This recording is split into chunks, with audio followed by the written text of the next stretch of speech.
पुंडरीकाक्षो मंगलाय तनुहरी. मी लक्ष्मण महाराज देवकर, आळंदीमध्ये सद्गुरू देहूकर माऊली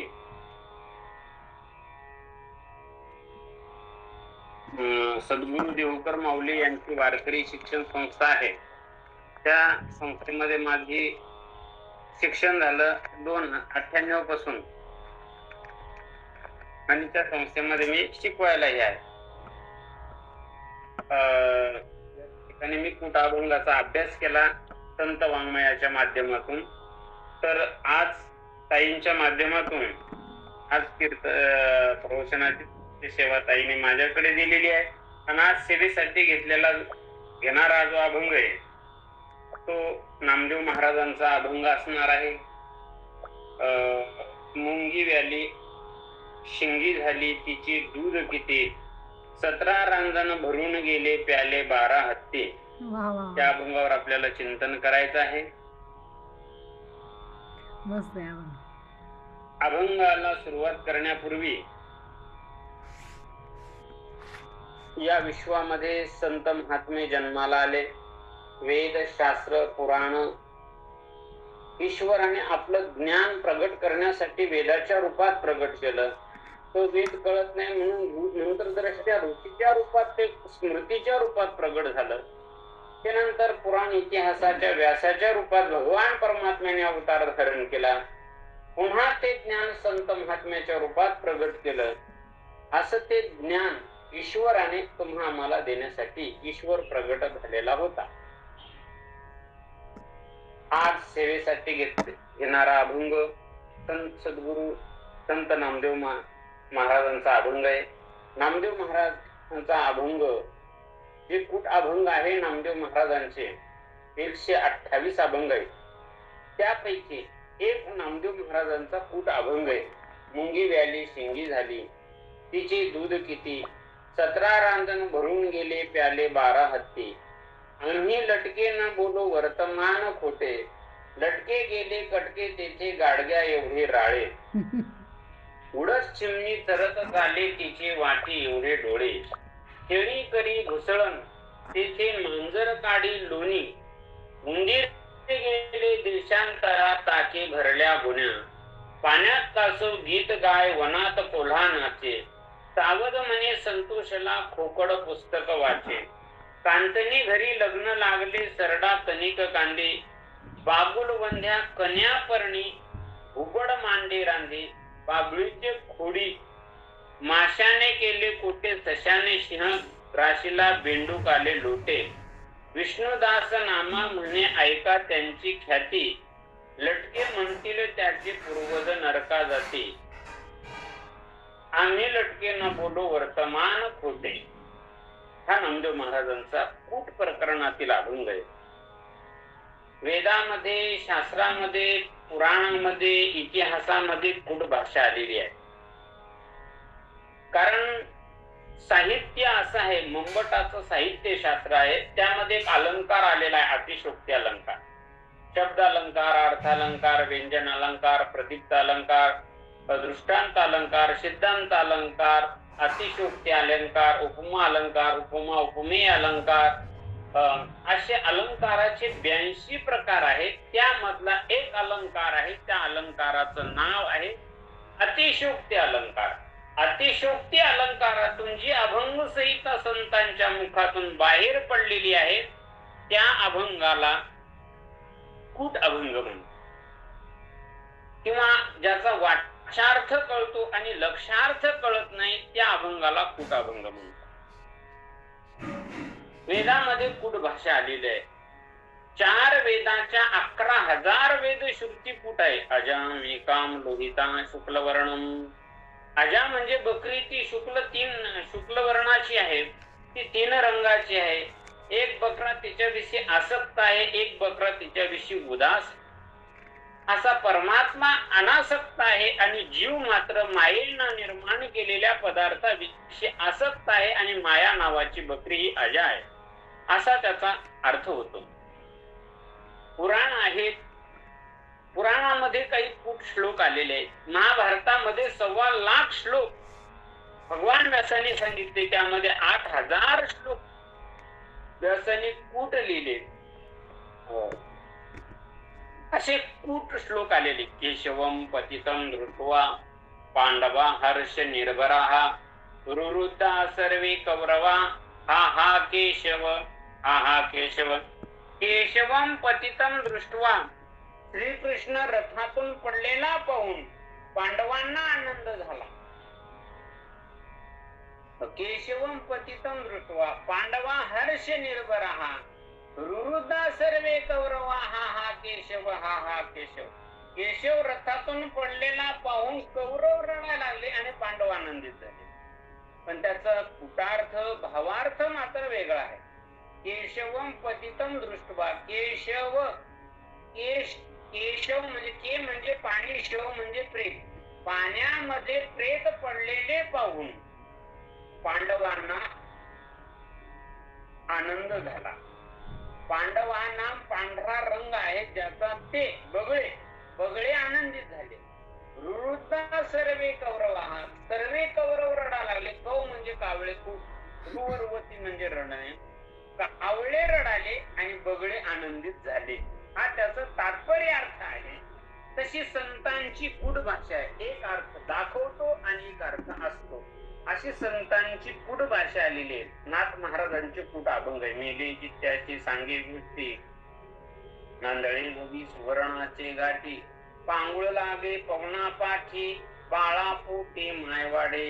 किंवा एका संन्याशाने कुत्रे खाल्ले, गावच्या खाटका प्रायश्चित्त दिले, बापुडे कुंभारण गविले, डोचके फोडले म्हातारीचे, ऐशा सिद्धांताच्या कुंड, एक विष्णुदास जाणे नामा.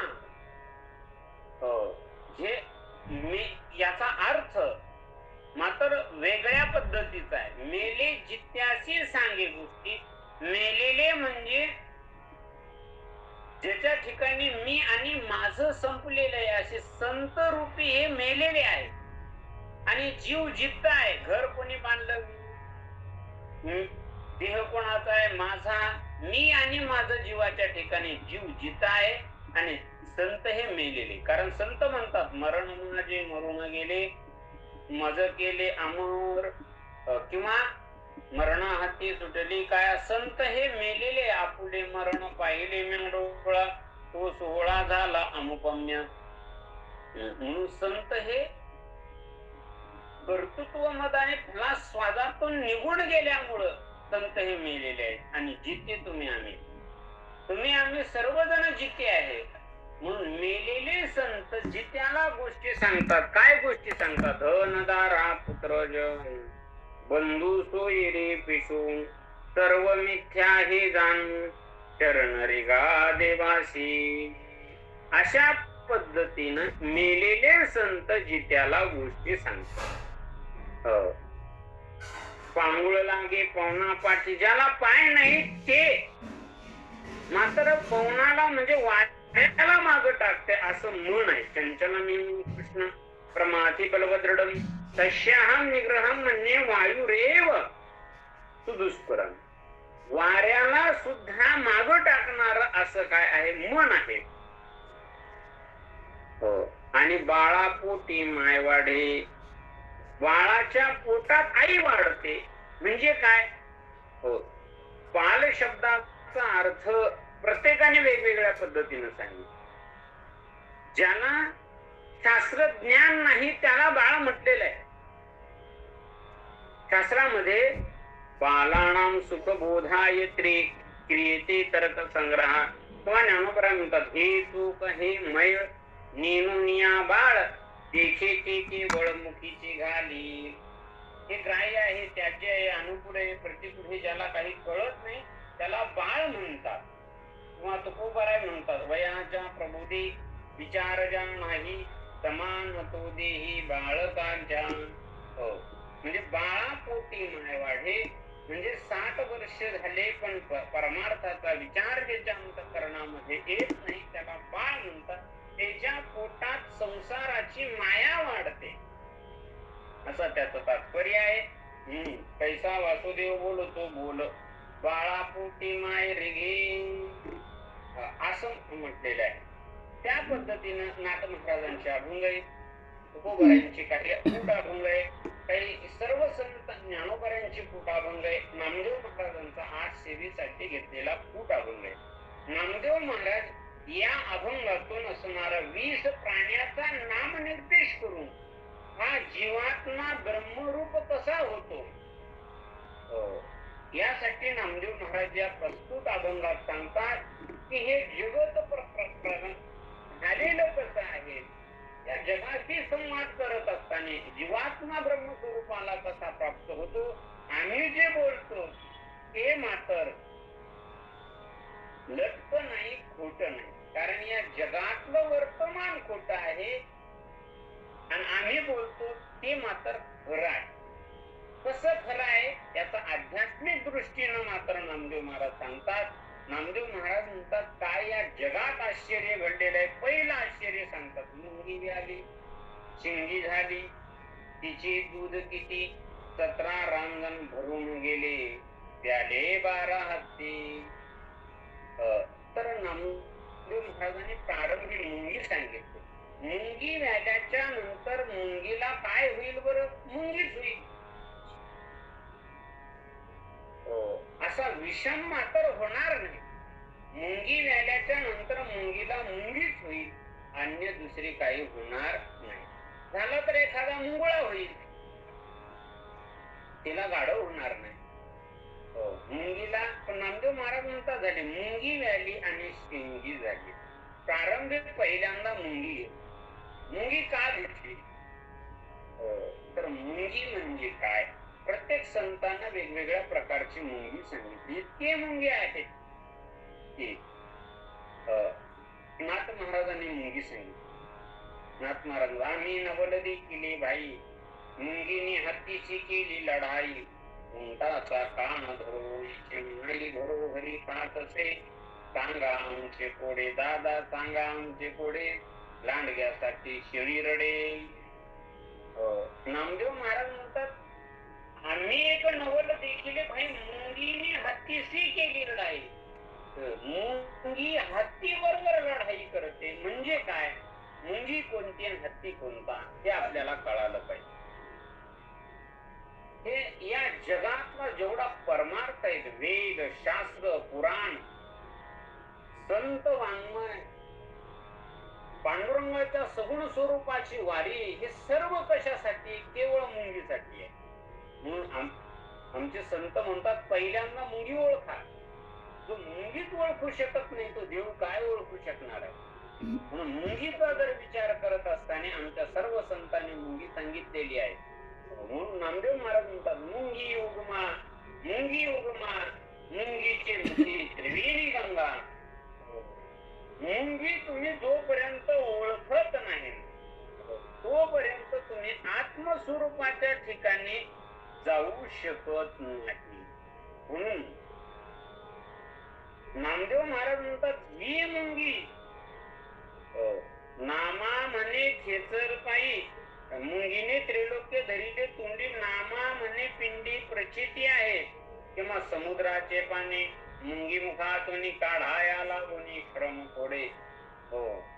ही मुंगी सामान्य नाही. विष्णुदास नामा मुंगी मागे मागे, मुंगी ओळली खेचर संगे.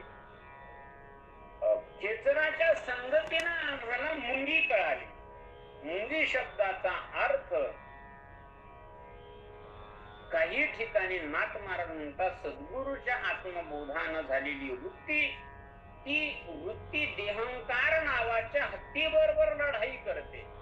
मुंगीने हत्तीशी केली लढाई म्हणजे खऱ्या सद्गुरूचा, खऱ्या शिष्याला खरा आत्मबोध झाला. त्या आत्मबोधानं वृत्तीत जो बदल झालेला आहे, ती वृत्ती असणारी वृत्ती नावाची मुंगी देहंकार नावाच्या हत्ती बरोबर मात्र लढाई करते.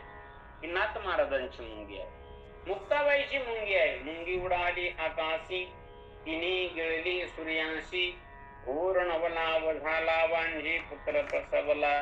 तिथं मुंगी माया नावाची मुंगी आहे आणि माया नावाच्या मुंगीनं असणार काय केलेलं आहे, निर्गुण निराकार जो परमात्मा आहे, व्यापक आहे, असा जो सूर्य नावाचा परमात्मा आच्छादित केला, त्याला आवरण घातलेला आहे, म्हणजे त्याला घेऊन टाकलेला आहे, असा मुक्ताबाईची ही मुंगी आहे. तुकोबरायांची सुद्धा मुंगी, लहानपण देगा देवा मुंगी साखरेचा रवा. इथं लहानपण शब्दाचा अर्थ इथं नम्रता नावाची मुंगी तिथं अभिप्रेत आहे तुकोबरायांना, नम्रता. तशी इथं नामदेव महाराजांना जी मुंगी अभिप्रेत आहे, इथं परमात्मा नावाचा मुंगी आहे.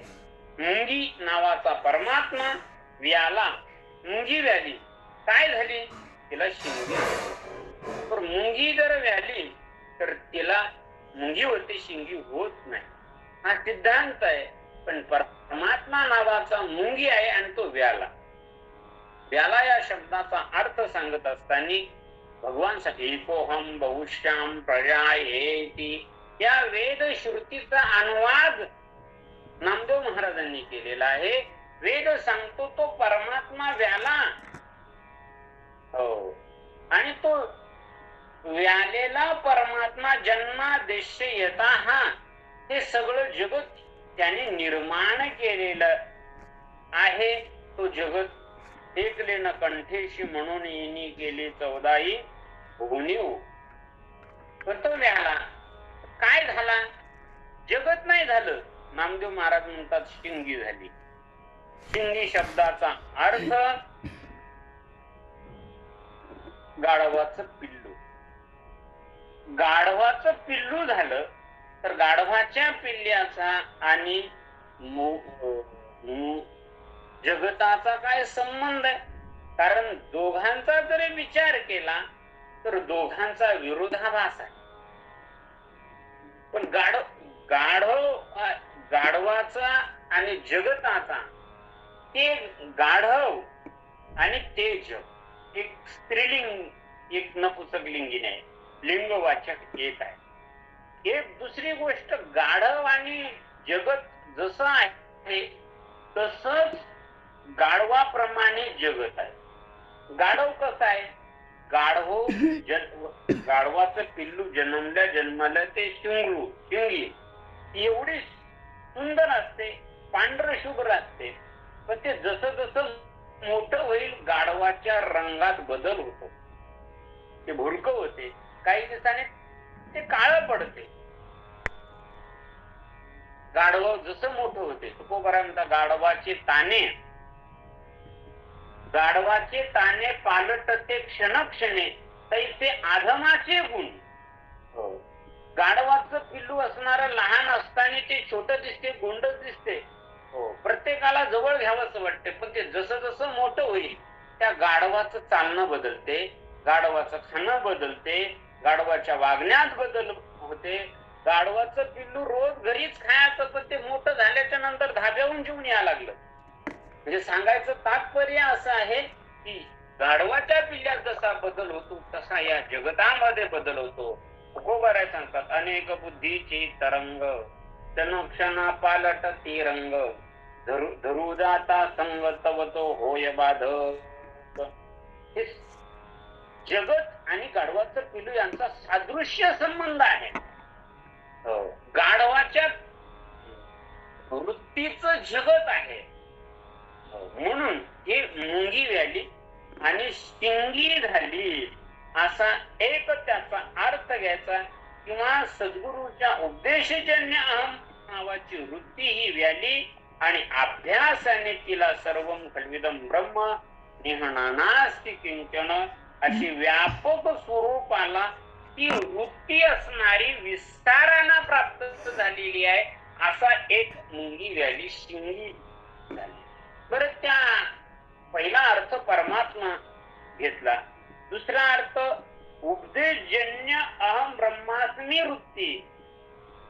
जी अहम ब्रह्मास्मी वृत्ती 4 वेदातील 4 महावाक्यापैकी जी अहम ब्रह्मास्मी नावाची जी वृत्ती आहे ती मुंगी आहे. आणि ही वृत्ती व्यापक स्वरूप झाली. सर्वम खल्विदम ब्रह्म निहनानास्ति किंचन. एक व्यापक स्वरूपात ज्यावेळेस ती वृत्ती बनलेली आहे त्यावेळेस व्यापक वृत्तीलाच म्हणतात व्याली. आणि तिला शिंगी झाली. शिंगी शब्दाचा अर्थ ती सर्वम खलविदम ब्रह्म, व्यापक स्वरूप बनलेली आहे, विस्ताराला प्राप्त झालेली आहे. आणि तिचे दूध किती. आता पहिला अर्थ परमात्मा नावाची मुंगी ती व्याली, आणि त्या परमात्मा नावाच्या मुंगीचं दूध म्हणजे ज्ञान किती आहे. ज्ञान किती आहे तर 17 रांजण भरून गेले. तर 17 रांजण भरून गेले. आता 17 रांजण भरले कशाने तर परमात्मा नावाच्या मुंगीच्या ज्ञानाने, दुधाने. परमात्मा नावाची मुंगी, त्या मुंगीचं दूध म्हणजे ज्ञान किती आहे तर त्याचं यस्य ज्ञानमयम तपहा, त्याचं ज्ञान किती आहे ते मात्र आजपर्यंत कोणाला सांगता येत नाही. जे काही आहे तेच त्याचं ज्ञान आहे.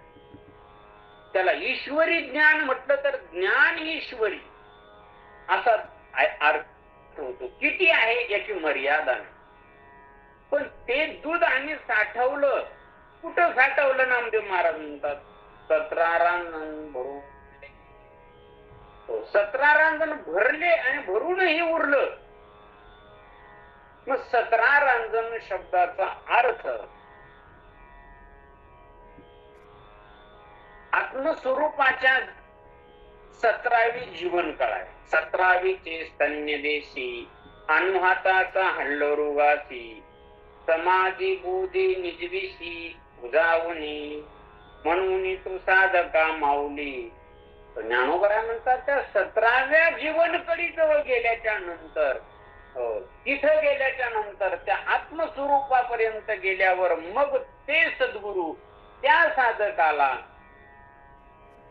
त्या स्थितीमध्ये, आत्मस्वरूपाच्या स्थितीमध्ये 17व्या जीवन कळीतले स्थान देतात आणि 6 अहम असणारे झोके देतात. आणि ती दूध त्या साधकाने पिल्याच्या नंतर तो साधक मात्र अहम ब्रह्मास्मी वृत्तीचाही त्याग करतो आणि सर्वम खल्विदम ब्रह्म, मी व्यापक आहे याचाही त्याग करतो. जसं ज्ञानोबा म्हणतात, हे विश्वची माझे घर, ऐसी मती दयाची स्थिर. हे विश्वची माझे घर, ही जी अहम वृत्ती झाली, पण किंबहुना चराचर आपणची झाला सर्वम खल्विदम ब्रह्म, या दोन्ही श्रुतीचा अनुवाद ज्ञानोबारांनी त्या उभीत केलेला आहे. मग सर्वम खल्विदम ब्रह्म ही व्यापक झालेली या दोन्हीही वृत्तीचा त्या साधकाच्या ठिकाणी ज्या वेळेस हे त्याला पाळण्यात झोके टाकून दिल्या जातात, ज्ञानोबा 12 अध्यायाच्या आरंभी म्हणतात, 17वीचे स्तन्यदेशी अनुहाताचा हल्लरुगास, अनहत नावाच्या ध्वनीचा हल्लरू, हे जे गाणं म्हटल्या जाते ते सद्गुरु तिथं गाणं म्हणतात. अनहात ध्वनी, तिथं गर्जना केली जाते आणि अनहात ध्वनीची गर्जना केल्याच्या नंतर ह्या दोन्हीही वृत्ती जिथं समाप्त होतात त्या ठिकाणी तो साधक मग त्या राजनातलं दूध पितो. ते दूध ज्ञानोबा म्हणतात 17वीचे स्तन्यदेशी अनुहाताचा हल्लरुगासी. ज्ञानोबा म्हणतात मग तो ते दूध पिल्याच्या नंतर मग ते दूध किती आहे, कुठं भरलं तर 17 रांजण भरून गेले. दुसरा त्याचा अर्थ 17 रांजण म्हणजे या स्थूल देहाची जी पंच ज्ञानेंद्रिय, पंच कर्मेंद्रिय, पंच प्राण, मन आणि बुद्धी अशी 17 तत्व आहे. या 17 तत्वामध्ये ते ज्ञान, ईश्वरी तत्वज्ञान या 17 तत्वात परमात्म्याने भरलेलं आहे. म्हणून या जगातले सर्व तत्ववेत्ते ते ज्ञान ग्रहण करण्यासाठी शास्त्रज्ञ या 17 तत्वातच 17 तत्वातच त्याचा शोध करतात. आणि हे 17 तत्वातच ते संपूर्ण ज्ञान या संतांनी साठवलेलं आहे.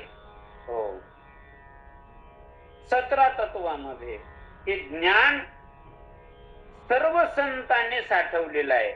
म्हणूनच एका पाखराच्या रूपात नामदेव महाराज म्हणतात, राई एवढे पाखरू त्रिभुवनी त्याचा फेरा रे, नर आणि नर त्या पाखराचा चारा रे, पिंडामध्ये आहे त्याचा तुम्ही शोध करा रे, मेरूच्या शिखरी त्या पाखराचा थारा रे. असं ते पाखरू आहे, पिंडामध्ये आहे त्याचा तुम्ही शोध करा. या देह नावाच्या पिंडामध्ये ते आहे त्याचा शोध तुम्ही करा. हे 17 रांजण आहेत, त्या 17 रांजणामध्ये ते दूध साठवलेलं आहे आणि भरलेलं आहे. म्हणून जेवढं सर्व मंत्रद्रष्ट्या ऋषीने शास्त्रज्ञाने पहिल्यांदा जे ब्रह्मांडात आहे ते पिंडात शोधलेलं आहे. का पिंडात का शोधलं? ब्रह्मांडात आहे तेच पिंडांड ब्रह्मांड भिन्न कृती हो. हे सगळं या ब्रह्मांडातलं ज्ञान या 17 तत्वामध्ये ईश्वरी तत्वज्ञान भरलेलं आहे. म्हणून हे 17 रांजण ज्ञानाने भरून गेले. 17 रांजण भरून गेले आणि प्याले 12 हत्ती. मग ते दूध कोणी पेलं? तर 12 हत्तीनं पेलेलं आहे. तर 12 हत्ती कोणते आहेत?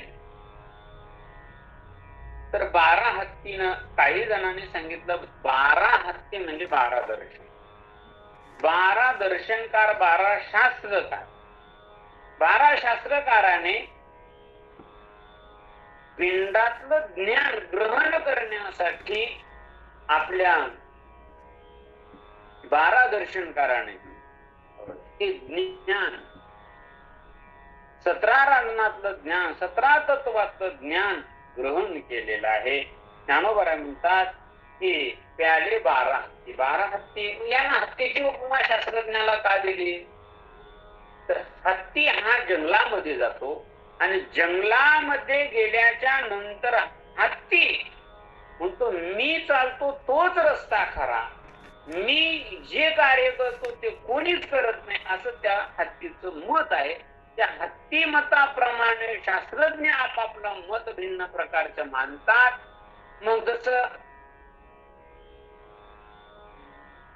अणु मानणारे आहेत, काही प्रमाण मानणारे आहेत, काही सांख्यवादी, प्रकृतीवादी वगैरे जे आहेत शास्त्रज्ञ, ते सगळे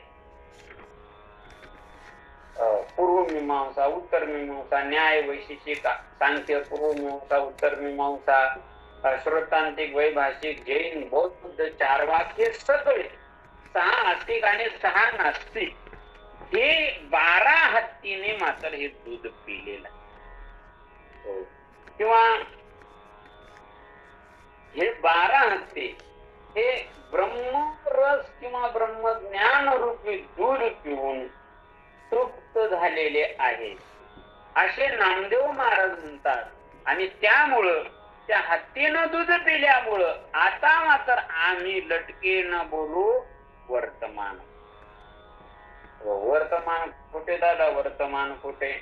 हे जगात आम्ही खोटं बोलत नाही. जग हे वर्तमान, आणि वर्तमानामध्ये जे काही असते ते खोटच असत. वर्तमानात खोट आहे.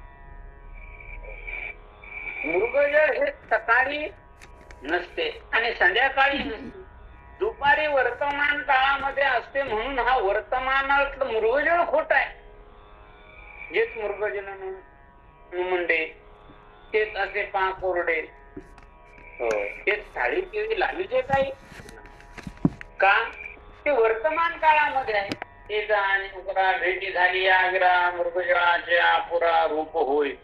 आणि ज्ञानोबा म्हणतात मुखर जमीन आणि सूर्याचे प्रखर किरण एकत्र झाल्याच्या नंतर मृगजळाची निर्मिती होय.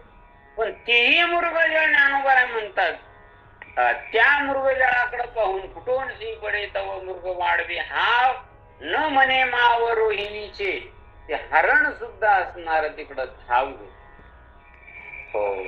आणि मृग दिसू सातपणा ऐसे खोटियाचे पिशे उर घोडी, असं त्या मृगजळाकडे धाव घेते. ते खोट आहे.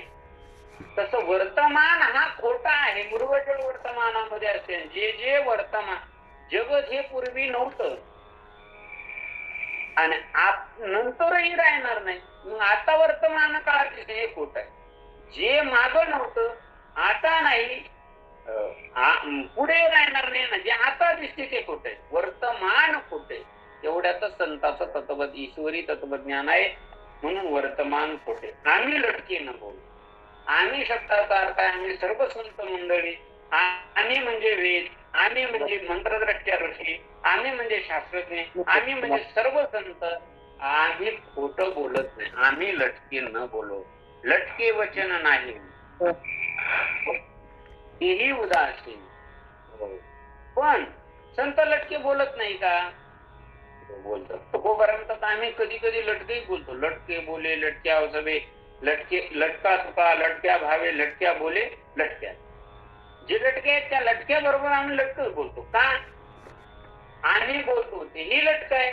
ज्या जगता संबंधी बोलतो ते जगतही लटक आहे. आणि तुम्ही आम्ही सांगून ऐकत नाही त्यामुळं तेही लटकत आहे. वर्तमान खोटे की या वर्तमान खोटे. तर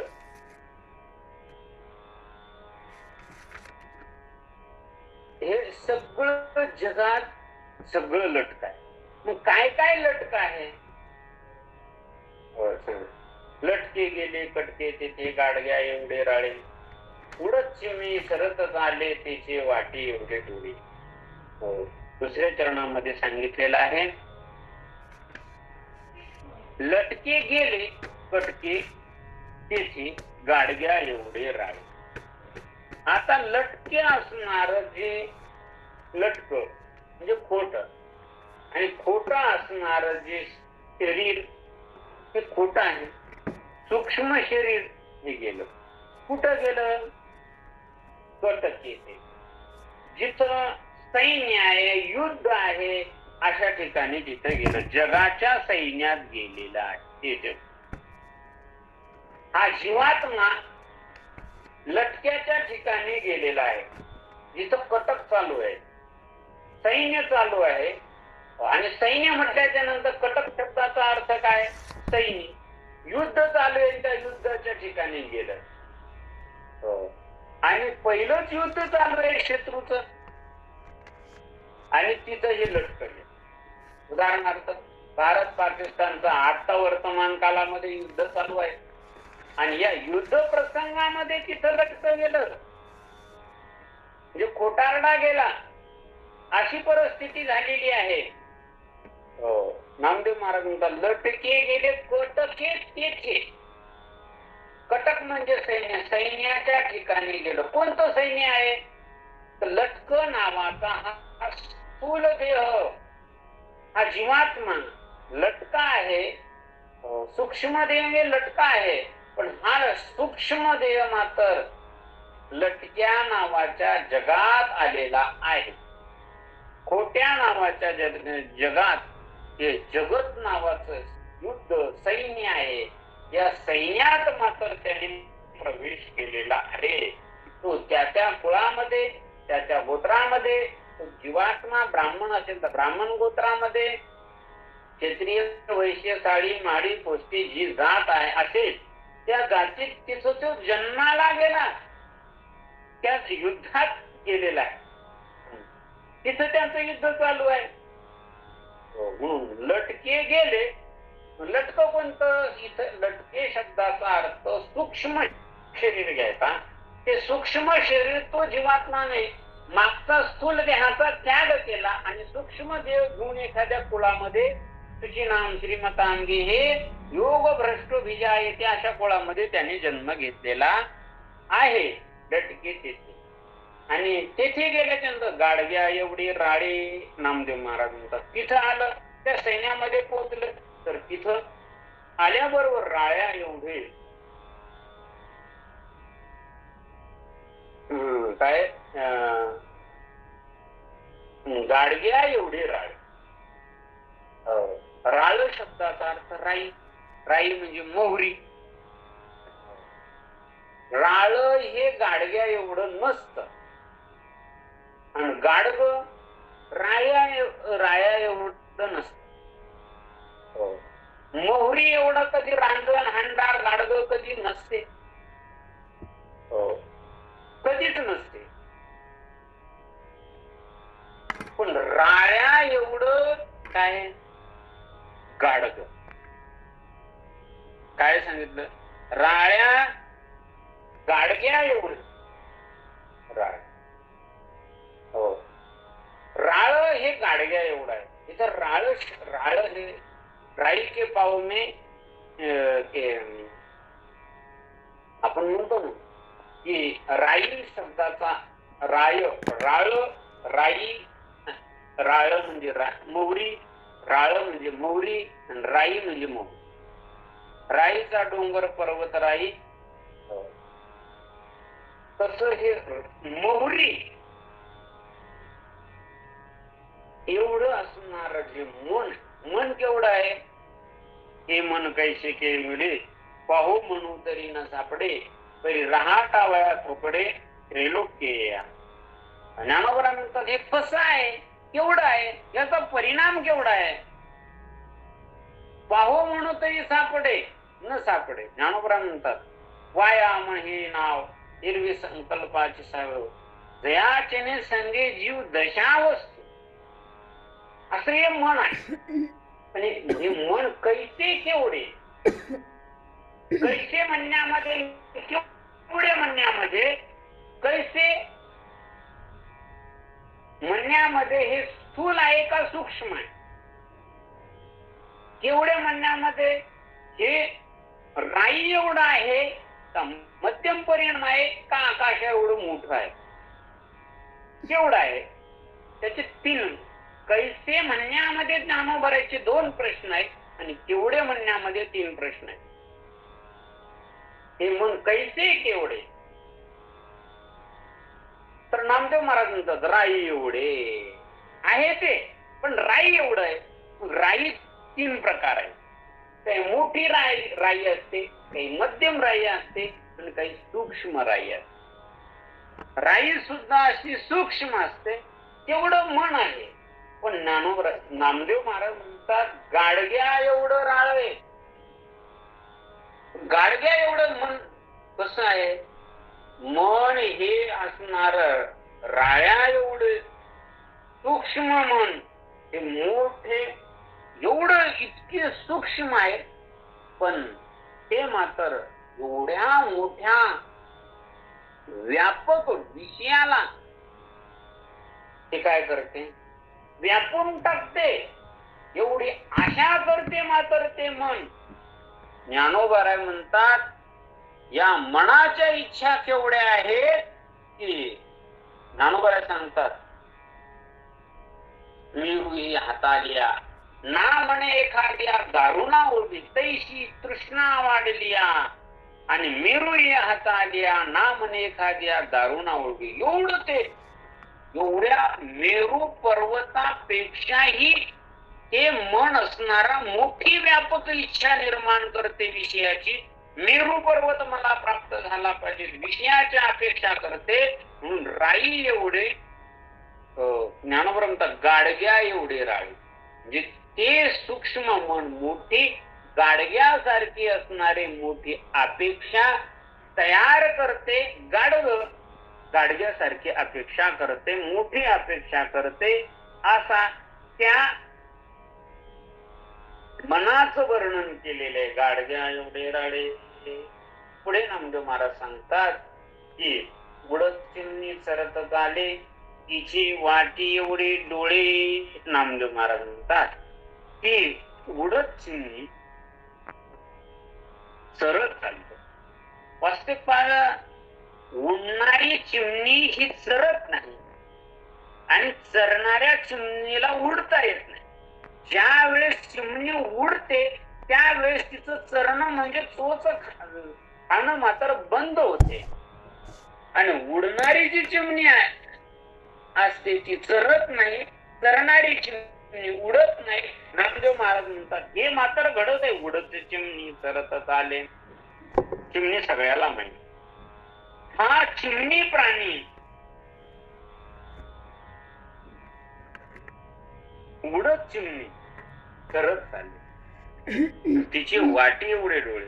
म्हणजे काय तर इथं चिमणी शब्दाचा अर्थ, त्या चिमणीचं उडणं म्हणजे काय, चिमणी म्हणजे काय, ती उडते म्हणजे तिचं उडणं म्हणजे काय, ती चरते काय, चरत चालते.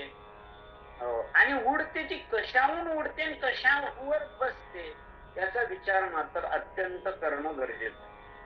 उडत चिमणी चरत चाले तिचे वाटी एवढे डोळे. म्हणजे काय ऐका, चिमणी शब्दाचा अर्थ जीवात्मा घ्यायचा. जीवात्मा, चिमणी म्हणजे जीवात्मा. तो उडतो, त्याच्या उडण्याच्या लक्ष 84 न चुके फेरा या नामदेव महाराजांच्या उक्तीनं लक्ष 84च्या योनी आहे. आणि या लक्ष 84च्या योनीमध्ये तो जीवात्मा सारखा उडत आहे. तो असणारा अनेक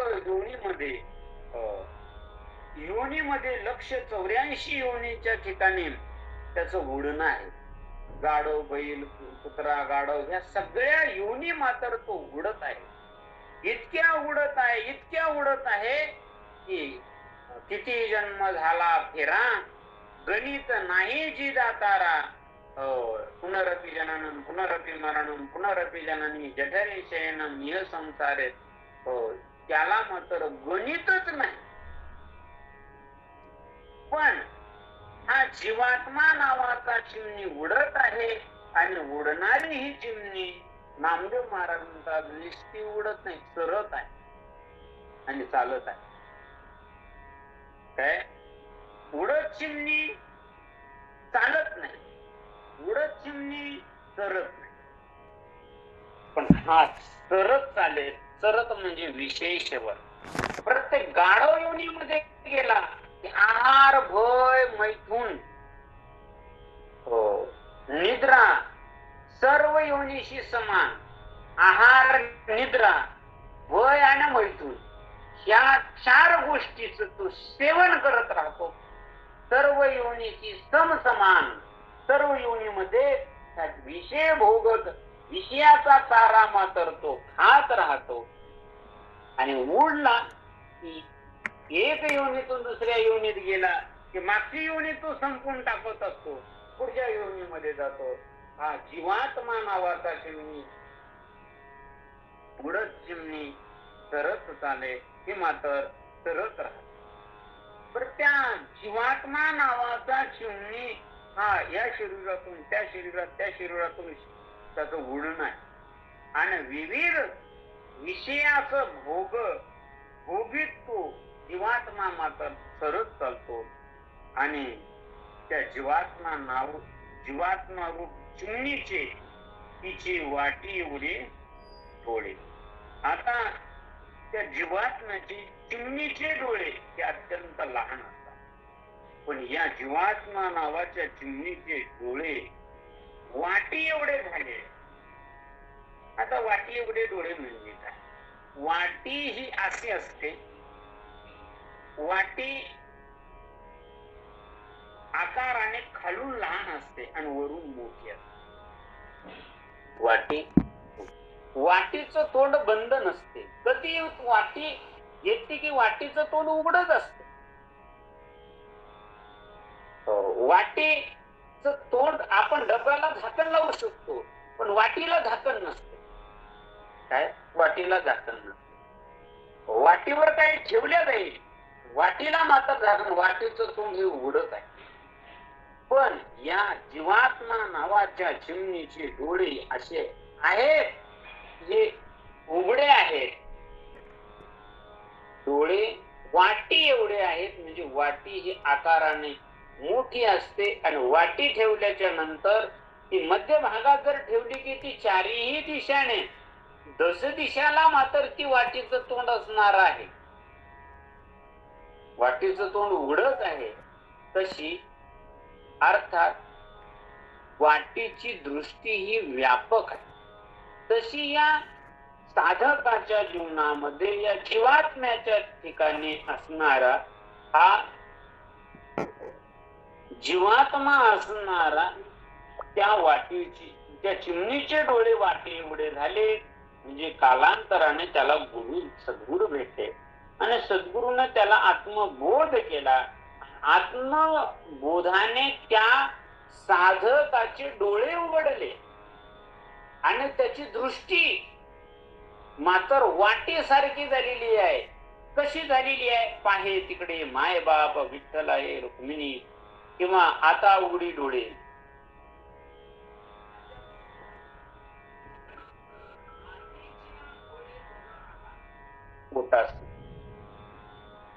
तो जीवात्मा मात्र,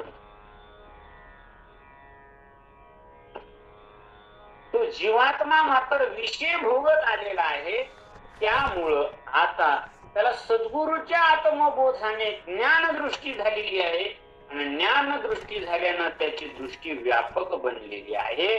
नामदेव महाराज सांगतात की त्या जीवात्म्याची दृष्टी व्यापक बनलेली आहे म्हणजे तिची वाटी एवढे त्या जीवात्मा नावाच्या चिमणीचे डोळे व्यापक झाले, तिची वाटी एवढे डोळे. असे नामदेव महाराज त्या चिमणीचं वर्णन करतात. नामदेव महाराज म्हणतात पुढे काय झालं त्या ठिकाणी, तिचे वाटी एवढे डोळे का झाले, ही प्रक्रिया करण्यासाठी काय केलं तर तिथं शेळी करी घुसळण, मांजर काढी लोणी, उंदीर गेली देशांतरा, टाके भरल्या बोनी. शेळी ती घुसळण करत होती. आता शेळी आणि घुसळण, नामदेव महाराजांनी 20 प्राण्याचं शास्त्र, आध्यात्मिक शास्त्र सांगितलेले. हो, शेळी ही आपल्याला माहिती, शेळी याची तोंडे सैंघ चढी ज्ञानोबाला म्हणतात. मग इथं शेळी म्हणजे काय, आणि ती घुसळण करते. आणि घुसळण हे दह्याचं घुसळण केलं जातं. आणि ते घुसळण करत असताना त्याच्यातून एक सार भाग निवडला जातो आणि एक असार भाग निवडला जातो. इथं शेळी म्हणजे उपदेशक सद्गुरु त्याच्या जीवनामध्ये, आणि शेळी म्हणजे सद्गुरु.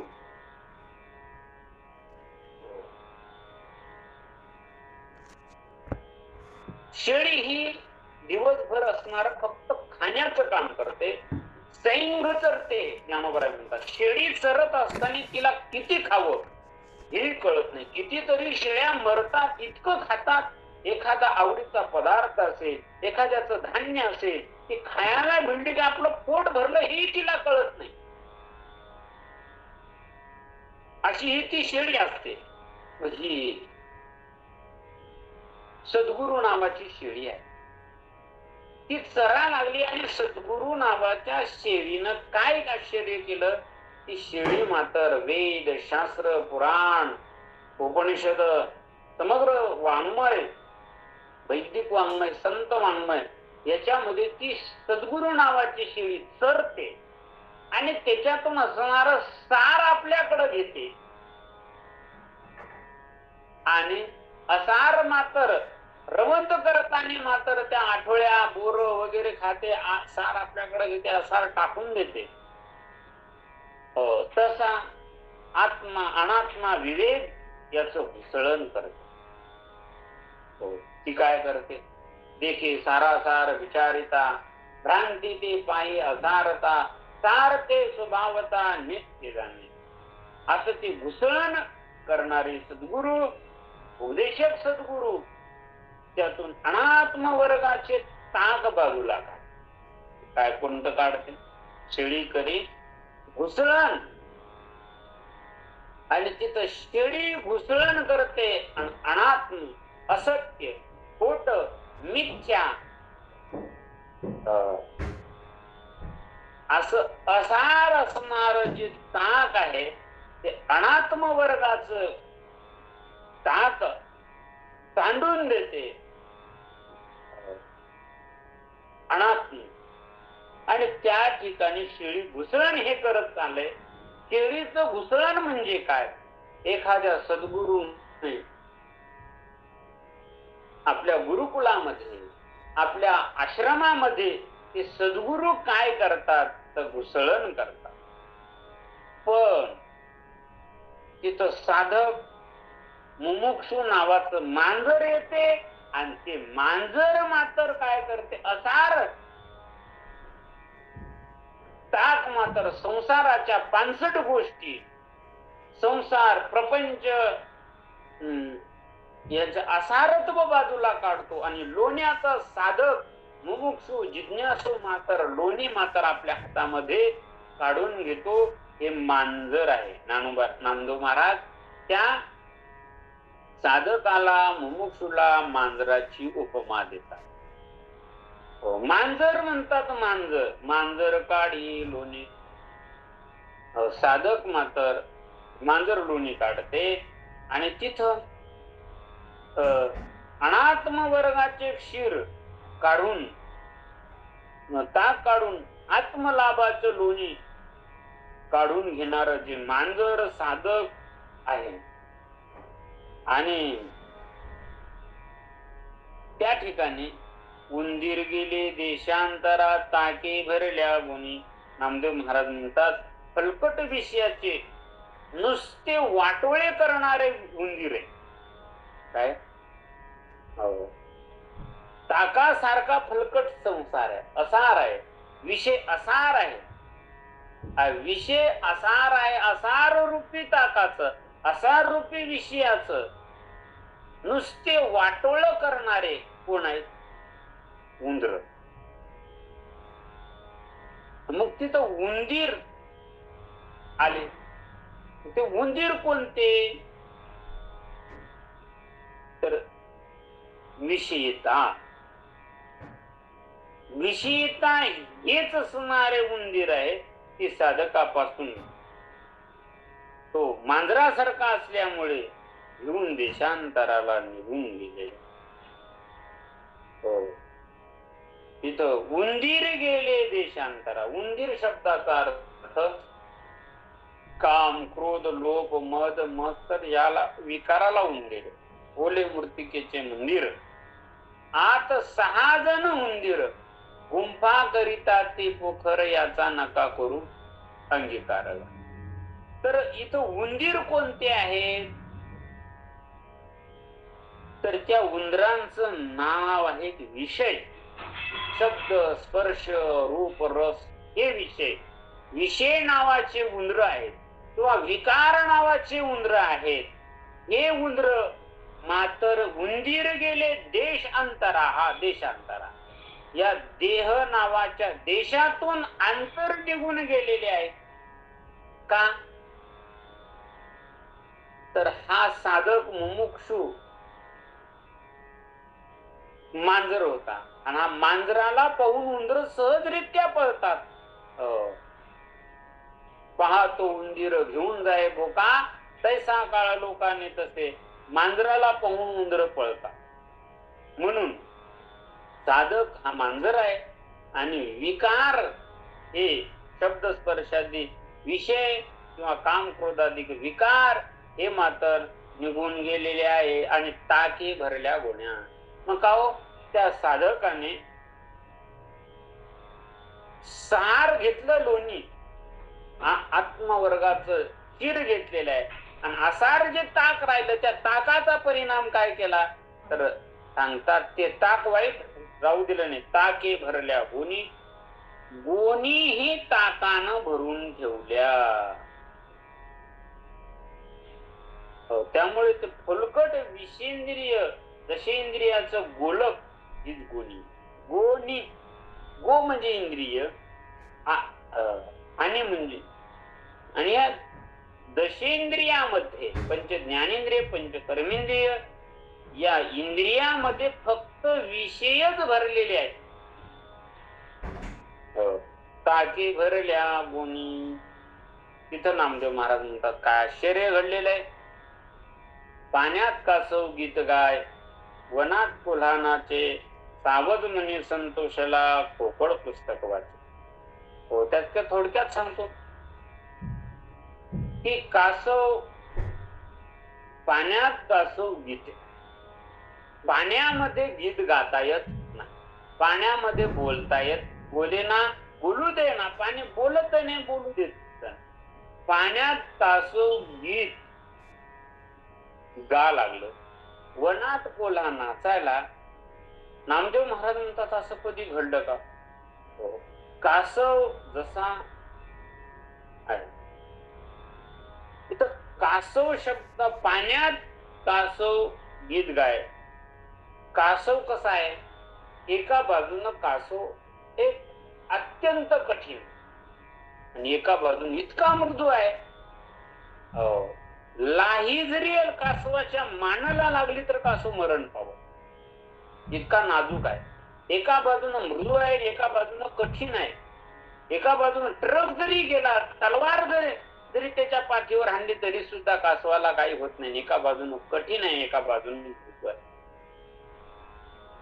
हो, असा पोटातून मऊ असणारा हा कासव आहे. पण तो कासव वनात गीत गातो. कोणतं वन आहे, कोणतं गीत गातो? तर याचा अर्थ कासव ही एका बाजूनं मृदू आहे आणि एका बाजूनं कठीण आहे. तसा वैष्णव एका बाजूनं मृदू, वैष्णव म्हणजे कासव आहे. वैष्णव संत, हा वैष्णव काय करतो तर एका बाजूनं कठीण आहे, एका बाजूनं मृदू आहे. मऊ मेना हुनी आम्ही विष्णुदास मऊ, कठीण वज्रास भेदू ऐसे. ऐसे वैष्णव असतात. मग एका बाजूनं मृदून एका बाजूनं कठीण असे वैष्णव करतात काय? तर पाण्यात गीत गाय. हे जगत रूपी पाण्यामध्ये, संसार रूपी या पाण्यामध्ये हे वैष्णव गीत गातात. प्रेम रब्दीत बुडून, पाणी नावाचं प्रेम, हो प्रेमात भगवंताचं गीत गातो. वासुदेव मी ऐका, चित्त ठाई ठेवणी हवा ऐका. विठ्ठल ते गीत गातात, भगवंताचं गाणं करतात. याला म्हणतात पाण्यात कासव गीत गाय, वनात कोल्हा नाचे. आणि वनामध्ये कोल्हा नाचतो. माणसात नाहू, प्राण्यात कोल्हू, पक्षात काऊ. तसा हा कोल्हा हा हुशार आहे. तर इथं कोल्हा म्हणजे आत्मज्ञानी, आत्ममार्गाने वर्तन करणारा हा कोल्हा. तो वनात नाचतो. कोणत्या वनात? निगमाचे वन. वेद रूपी या वनामध्ये आत्मलाभाने मात्र हा आनंदाचा नाचतो. आनंदाचे डोही आनंद तरंग, सर्व सुख लालो सर्व अलंकार, आनंदी निर्भय डुलत. तसो या न्यायाने वनात कोल्हानाचे. वेद नावाचं वन आहे आणि ज्ञानी पुरुष नावाचा हा कोल्हा आहे, हा नाच. आणि सावध मनी संतोषला, खोकड पुस्तक वाचे. सावध म्हणजे सिंह, आणि सिंह हा सारखा परमात्मा त्यास ओळखणारा भक्त, भजन करणारा भक्त कुणीतरी निघाल्या मनात संतोषला. सावध म्हणजे संतोषा. इथं सावध कोणीतरी परमात्म्याचं भजन करणारा निघलेला भक्त कुणी आहे. म्हणून ज्ञानी लोकांना कोणीतरी आता भजन करणारा आहे. ज्ञानोबाराय रूपी या ज्ञानी पुरुषांना निगमाच्या वनामध्ये निगमवल्ली प्रगट करणारे ज्ञानोबाराय पण ते तुकोबाराय मातर भंडाऱ्या डोंगरामध्ये वनात गीत गातात हे पाहून ज्ञानोबारायांना आनंद झाला. हा त्याचा तात्पर्य अर्थ आहे. कोणीतरी भजन करणारा निघाला म्हणून सावज म्हणे संतोषला. सावज म्हणजे सिंह. ज्ञानोबाराय रूपी या सिंहांना मात्र अत्यंत आनंद झालेला आहे. सावज म्हणे संतोषला. फोकड पुस्तक वाचे आणि फोकड ना पुस्तक वाचत होत. फोकड शब्दाचा अर्थ चतुर्ज्ञानी. हे निस्ते पुस्तक वाचणारे आहे. फोकड पुस्तक वाचतात. शब्द ज्ञानी निस्ते हे शब्द गोळा कर, ते शब्द गोळा कर. त्याला फोकडाची उपमा नामदेव महाराजांनी. फोकड पुस्तक वाचे कांतनी घरी लग्न लागले. सरडा कानिक कांडी बाबुलबंद्या कन्याप्रणी घुबड मांडे राजे. बाबुळीचे खोडी सशाने केले कोटे. माश्याने सिंह ग्रासेला बेंडूक आले लोटे. विष्णुदास नामा म्हणे ऐका त्याचे खाती. लटके म्हणतील त्याचे पूर्व नरकात जाती. 2 चरणाचा अर्थ राहिलेला आहे. कधी योग आला तर पुन्हाही आपण चिंतन करायचा प्रयत्न करू. या ठिकाणी झालेली सेवा सद्गुरु देहूकर माऊली माझे सद्गुरु सदानंद गुरुजी, शंकर महाराज पांचाळ गुरुजी आळंदीकर यांच्या चरणी ही सेवा समर्पण करून सेवेला पूर्ण विनंती. रामकृष्ण हरी. सर्व मंडळीने छान प्रकारे श्रवण केलं. कारण हे वाघिणीचं दूध आहे. वाघिणीचं दूध पिल्याच्या नंतर तो डरकाळल्याशिवाय राहत नाही. कारण आता कोणीही कीर्तन करायला लागलं, कोणीही व्यवसाय करायला लागलं, हे आत्मउद्धाराचं साधन आहे. माझ्याकडे जवळजवळ महाराष्ट्रामध्ये जेवढे महाराज मंडळी तेवढ्याकडे जेवढं भांडवल नाही कीर्तनाचं, संत वाङ्मयाचं, तेवढं माझ्याकडे आहे. माझ्याकडे जवळजवळ 11 लाखाची ग्रंथ संपदा आहे. कीर्तनाचा 1 रुपया जरी घेतला तर त्याचे ग्रंथच घेतलेले आहेत. दुसरं काहीही केलं नाही. ग्रंथाशिवाय दुसरं ज्ञानोबा म्हणता आणि ग्रंथ उपजीवी. माझ्या जवळ सर्व पूर्ण ग्रंथ आहेत. असे पाठीमागं सुद्धा एक खोली ग्रंथानं भरलेली आहे. 1 ट्रक भर ग्रंथ आहेत माझ्याकडे. ग्रंथाशिवाय दुसरं काहीही केलं नाही. आणि माझा संसार म्हणजे हे ताट आणि तांब्याचा आहे. मधुकरीवरच माझं आजपर्यंत जीवन आहे. झालेली सेवा माऊलींच्या चरणी सेवा समर्पण करून सेवेला या ठिकाणी पूर्ण विना. रामकृष्ण. रामकृष्ण हरी महाराज. अतिशय सुंदर सेवा, खूप सुंदर सेवा झाली. म्हणजे माझ्याकडे बोलायला शब्द नाही. खूपच सुंदर. म्हणजे कूट अभंगावर आम्ही जसं गुगल मीट सुरू केलं आहे, प्रथमच कूट अभंगावर आम्हाला श्रवण मिळालं तुमच्या मुखातून. आणि म्हणजे मुंगी व्याली शिंगी झाली. म्हणजे नक्की काय हा